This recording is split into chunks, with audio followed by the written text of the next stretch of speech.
Give me 37 seconds to convince you why not watching this video in full could be the worst decision of your life. Most people think that asking questions is the way to keep the conversation alive. But Machiavelli, the man who taught kings how to hold power, once wrote that the one who asks obeys. And that's exactly why so many dates feel like job interviews instead of sparks flying. Because the second you hide behind safe questions like, what do, you've already surrendered. And if you don't catch yourself, you'll lose the spark before the conversation even begins. So in this video, I'm going to show you 3 ways to talk to your crush, as if Machiavelli himself were teaching you how to win over a kingdom.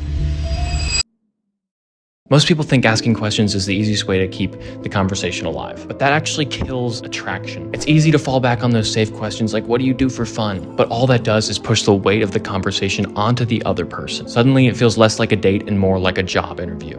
Anyone can do that. What creates real attraction isn't asking, it's inferring. When you infer, you make educated guesses about someone based on what they give you, their vibe, how they look, what they've told you. And this does 3 really powerful things all at once. It makes the conversation more fun because guessing is playful. It makes it more dangerous because you put skin in the game. You can be wrong, which raises tension. And it makes you more present because you're not waiting to fire off the next canned question. You're actually observing. For example, instead of asking, do you like your job? You could notice the way that they roll their eyes when work comes up and point to their computer screen and say, you look like you're over it. That's an inference, and it's playful. It sparks emotion and makes the other person want to respond. Machiavelli once wrote, men in general judge more by the eye than by the hand, for everyone can see, but few can touch. In other words, most people just notice the surface. They notice what they see. They take things at face value and they stop there. They ask the boring questions over and over again. That's why their conversations feel stuck. That's why they're pushed into the friend zone. But when you actually observe, when you take what's on the surface and actually go deeper with an inference, you break out of the ordinary.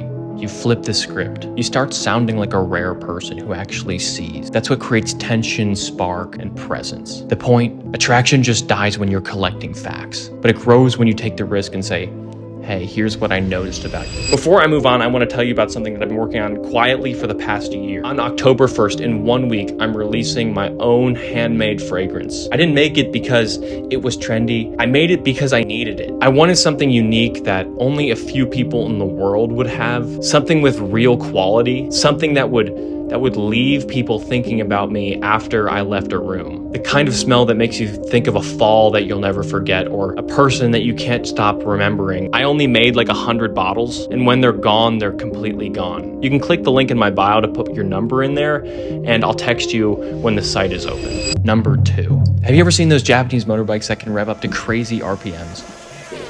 Being attractive is just as simple as turning the bike's handle and revving up your engine. Having the ability to rev your personality up in an instant to crazy RPMs is one of the most underrated and secret techniques in dating and attraction. Because the truth is, you're not always going to feel your best. Some days you're tired or you're stressed or you're caught up in your own head. But in a world full of people who hate their jobs, hate their friends, hate their life, who commute slowly through life like half-dead engines, the person who revs up, who listens with real presence, who fills a room with laughter, that person wakes other people up from their slumber, from the monotony of everyday life. Machiavelli, writing 500 years ago, noticed something simple but powerful. The people who move others aren't the cautious ones. They're the ones who act in boldness and take risk. He famously wrote, fortune favors the bold. And that's the same in conversation. People aren't drawn to hesitation. They're drawn to a spark, a person who brings life into a room, who shakes them out of autopilot, who makes them feel more alive just by being there. Looks may turn someone's head in a moment, but energy is what makes people remember you.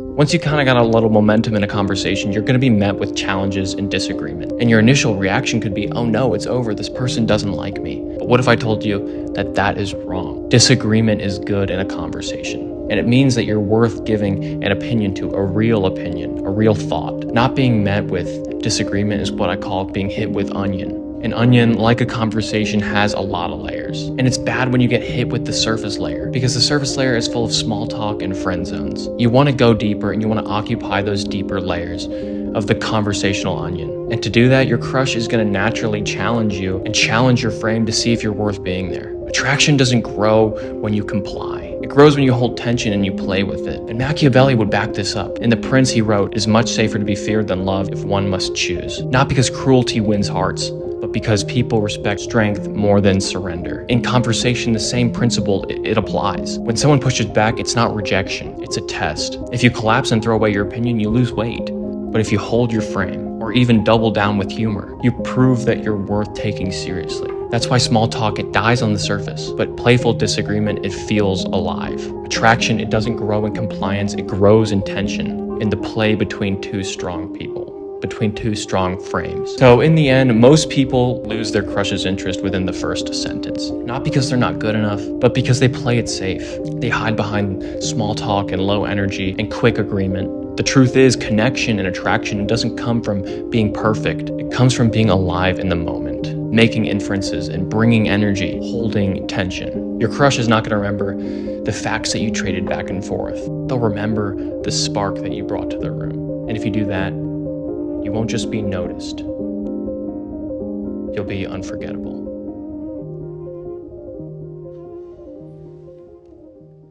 Thank you so much for watching. I super appreciate it.